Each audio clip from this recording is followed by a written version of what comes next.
పర్యటనతో రాష్ట్ర వ్యాప్తంగా కాంగ్రెస్ క్యాడర్లో జోష్ పెరిగింది. ఇప్పటికే ఊపు మీదున్న హస్తం లీడర్లకు రాహుల్ రాక మరింత ఊతమిచ్చింది. ఈ నెల 18న ప్రియాంక గాంధీతో కలిసి తెలంగాణకు వచ్చారు రాహుల్ గాంధీ. తొలి రోజు రామపాలయంలో పూజలు, బస్సు యాత్ర ప్రారంభోత్సవం, ములుగులో బహిరంగ సభలో పాల్గొని అధికార బీఆర్ఎస్ పై రణపేరు మోగించారు. ఆ తర్వాత కరీంనగర్, వరంగల్, నిజామాబాద్ జిల్లాల్లో పాదయాత్ర, బహిరంగ సభల్లో పాల్గొన్నారు. ఇక 3 జిల్లాల మీదుగా సాగిన ఈ పాదయాత్రలో రాహుల్ సామాన్య ప్రజలతో మమేకమై జనంలో ఒకరిగా తెలంగాణ దృష్టిని ఆకట్టుకున్నారు. బీఆర్ఎస్ బీజేపీలపై తనదైన శైలిలో విరుచుకుపడ్డారు. ఇక రాహుల్ పర్యటన ప్రసంగాలతో ఉత్తేజితులైన పార్టీ కార్యకర్తలు బీఆర్ఎస్ ను ఓడించేందుకు నడుం బిగించారు. అధికారమే లక్ష్యంగా ప్రభుత్వాన్ని ఏర్పాటు చేయడమే ధ్యేయంగా పోరును ఉధృతం చేశారు. ఇక 3 జిల్లాల్లో సాగిన రాహుల్ పర్యటన పార్టీ శ్రేణుల స్పందనపై మరింత సమాచారాన్ని మా ప్రతినిధి స్వామి అందిస్తారు. స్వామి, వెన్నెల మొత్తానికైతే తెలంగాణ రాష్ట్రానికి రెండోసారి కూడా ఏఐసిసి అగ్రనేతలు ప్రియాంక గాంధీ, రాహుల్ గాంధీ కూడా ములుగు జిల్లాలోని కూడా మొత్తం రామప్ప ఆలయానికి 18వ తారీఖు నాడు కూడా రావడం జరిగింది. మొత్తానికైతే ఎలిప్యాడ్ ద్వారా రామప్ప దేవాలయానికి 3:30 గంటలకు చేరుకున్న నేపథ్యంలో 4:30 గంటలకు భారీ బహిరంగ సభ జరిగింది. ఈ నేపథ్యంలో మొత్తానికైతే సోనియా గాంధీ తలపెట్టిన 6 గ్యారంటీ కార్డులను అంటే మొత్తం రామప్ప దేవాలయంలో శ్రీ రామలింగేశ్వర స్వామి ఆలయంలో మొత్తానికి పూజలు నిర్వహించి కూడా అక్కడి నుంచి కూడా బస్సు యాత్ర కూడా ప్రారంభించాడు.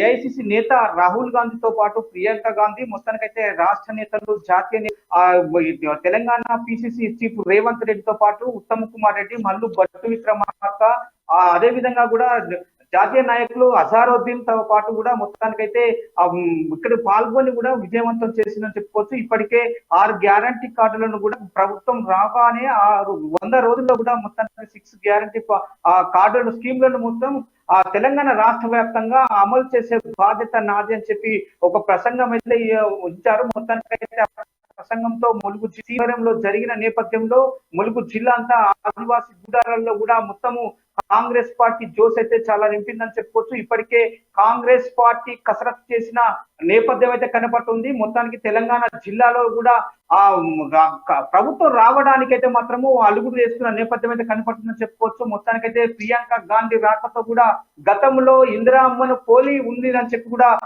ప్రియాంక గాంధీని కూడా మొత్తానికైతే చూడడానికే కావచ్చు, ప్రియాంక గాంధీ ప్రసంగం వినడానికి కూడా రామప్ప దేవాలయం అయితే మొత్తం చుట్టుముట్టిన ప్రజలు కావచ్చు, కార్యకర్తలే కావచ్చు, మొత్తానికైతే ఆదివాసీ నృత్యాలతో, లంబాడి బంజారా నృత్యాలతో మొత్తానికైతే మొత్తం ఎజెన్సీ అంతా మారుమోగిందని చెప్తున్న పరిస్థితి కనపడుతుంది. ఇప్పటికే కాంగ్రెస్ పార్టీలో ఒక ఉత్తేజమైన గుండెల్లో ఉత్తేజమైన నింపిందని చెప్పుకోవచ్చు. ఒక జోస్ అయితే చాలా పెరిగిందని చెప్తున్న పరిస్థితి కనపడుతుంది. ఇప్పటికే గత రాష్ట్ర ప్రభుత్వం 9 ఏళ్ల పాలన, బీఆర్ఎస్ పాలన పైన కూడా విరక్తి చెందిన పబ్లిక్ మాత్రము చాలా జోష్ తో కూడా కాంగ్రెస్ పార్టీకి జై పిఎం, రాహుల్ గాంధీ రాకతో జై పిఎం అంటూ నినాదాలు చేశారు. అదే విధంగా రేవంత్ రెడ్డి ఉపన్యాసంతో పాటు మొత్తం జయం జై సీఎం అని నినాదాలతో మారుమోగిందని చెప్పుకోవచ్చు. అప్పటికే కూడా భారీ బహిరంగ సభ అంతా ఒక నినాదాలతో, కాంగ్రెస్ పార్టీ నినాదాలతో దద్దరిల్లిందని చెప్తున్న పరిస్థితి కనపడుతుంది. మొత్తానికైతే ఇప్పటికీ చూసుకుంటే 19వ తారీఖు నాడు మాత్రము